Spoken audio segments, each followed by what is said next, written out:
much, and good morning. For those of you who don't know me or know Hotstats, we collect profit and loss data from hotels all around the world. We utilize it mostly for operators to benchmark performance, or hoteliers to benchmark performance, but also for the investment community to make decisions on how to build hotels and the best places to do that. And of course, a big topic at this moment in time as I'm presenting around the world is food and beverage. It certainly was the main topic in the big conferences that I was presenting at in Europe, continues to be a topic in the US. And this region is not exempt from this challenge, right? There is an emerging trends, as we've seen this morning. And I'll go through some of the data now. It was quite interesting when we got the chance to do the white paper that we will release in the next few weeks. And of course, this is the data from that. That there were trends within there that need a lot more explanation. We have a really good starting point. This region still has quite a strong portion of the revenue capture that comes from food and beverage. It's one of the leading parts of the world, certainly when it comes from a percentage perspective. And in fact, if I widened it out to the Middle East, about 40% of hotel revenues come from food and beverage. So it's certainly a really important factor for investors in this region. As you can see from the graphic, it has declined. So since 2019, we have seen a drop-off. And a lot of that has come from the fact that we've seen such dramatic growth in average rate or in rooms performance. So what we've done here is indexed it on a 12-month rolling trend to see what has actually happened in comparison to how much extra guests are spending in hotel bedrooms versus what we're seeing coming through in food and beverage. And I'm going to focus on the UAE, Dubai and Abu Dhabi, and I'll go through them section by section. As you can see, the big chunk of it has come from beverage revenue. I would like to think us Brits are still doing our part to help in with the food and beverage spend, or certainly the beverage chunk of it. But as you can see, that's really been the large element of the drop-off that we've seen versus that same time in 2019 or pre-pandemic. The other trend that has been, again, a global trend is what's happened to conference and events. As you can see from today's conference and the various conferences around the world, conferencing is coming back. We have seen, certainly I think the fears we had during the pandemic as to what would happen due to hybrid working and all of the other things and how that would impact not just our bars and restaurants, but of course the actual spend in conferencing, because it is, again, a huge chunk of revenues for the large hotels in the region. And actually, if you look at the side on the right-hand side here, what we're looking at is how much things have changed versus pre-pandemic by area of the business. You can see we've seen growth in all areas of the business, but actually that chunk of food and beverage is where the only part of the business that we've really seen a bit of a decline. And again, going back to that beverage part of it, as you can see from this graphic, is actually really in the areas of bar that has seen the largest decline if we look at the macro picture from the UAE. And of course, there are many factors in that. The additional supply in the market is, of course, one of the largest factors. We have a lot of outside of hotels. There's a lot more ability for people to eat and drink outside of hotels now. Certainly in that area of beverage, which, again, going back a few years ago, really hotels was the real key place that people could go and get, certainly for alcohol purposes. And room service was the other area of the business. Again, we've seen steady decline over the years because, again, it was an area of the business where you had options outside. Now you could order from outside. There were lots more options for places for people to go. But during the pandemic, we actually saw a real step up of that. Unsurprisingly, there was the one thing that we were really able to do well during the pandemic. You could eat and drink in your bedrooms. And again, this region, I think, really maximized that opportunity, and it's continued as a fairly positive trend in some parts of the region, albeit we've seen a 5% decline. As you can see, over the last few months, there's been a bit of a drop-off.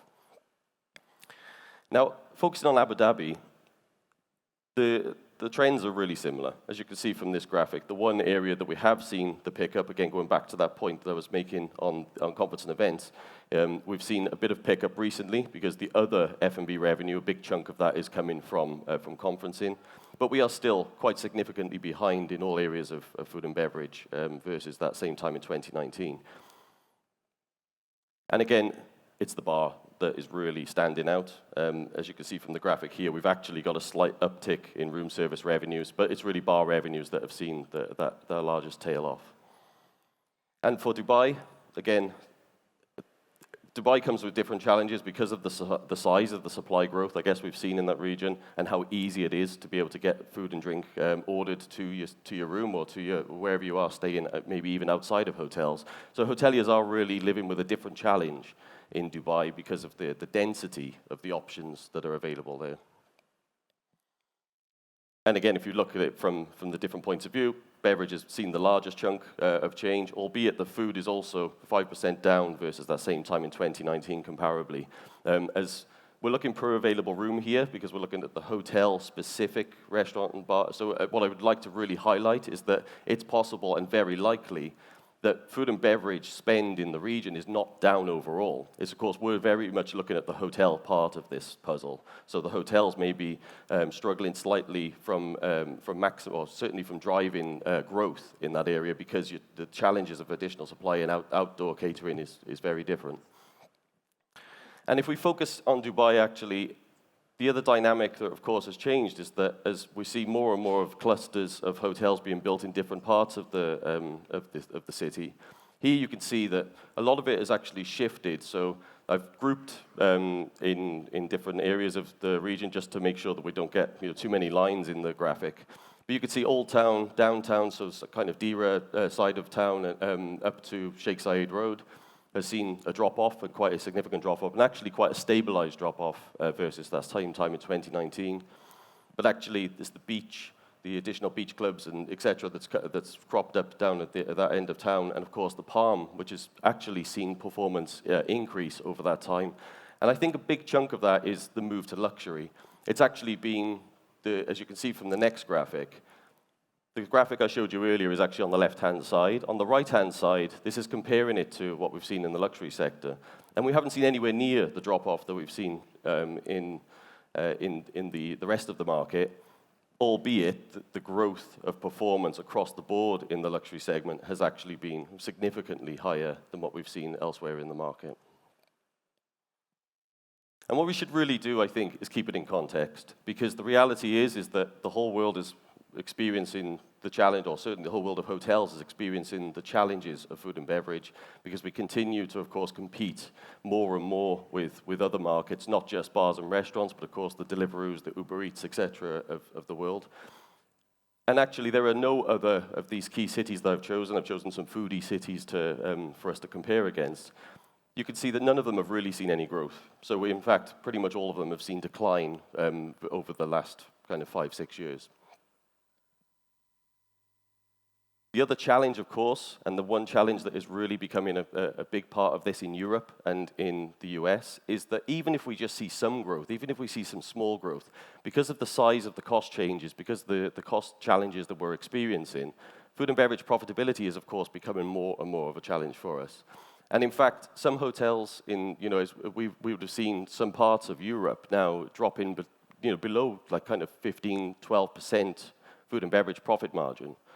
This region is still significantly higher than that. And as you can see from the graphic here, although we have seen decline, we have been able to offset a lot of the challenges of these cost increases in the cost of goods, the cost of labor, and all of the other things that we would see within food and beverage by making significant changes and operating way more efficiently during the pandemic. So we basically took a lot of the cost out. We had a lot of rethink of how we operate. And actually, we can see from the numbers that there's been quite a shift in the way that we operate food and beverage in this region. We're definitely operating it more efficiently, and I don't think to the detriment of our hotel performance.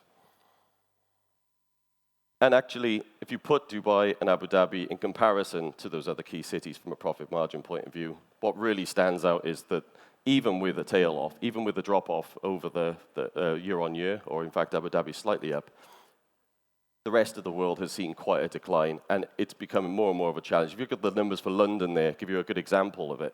We're looking at 12 percentage points drops versus 2019. I mean, that's really significant. That is, of course, that's the difference for many hotels, considering we don't include utilities, we don't include sales and marketing costs. That's really the difference between making money or not making money, because at profit level, at F&B profit margin level, that's really about the kind of breaking even point for many hoteliers.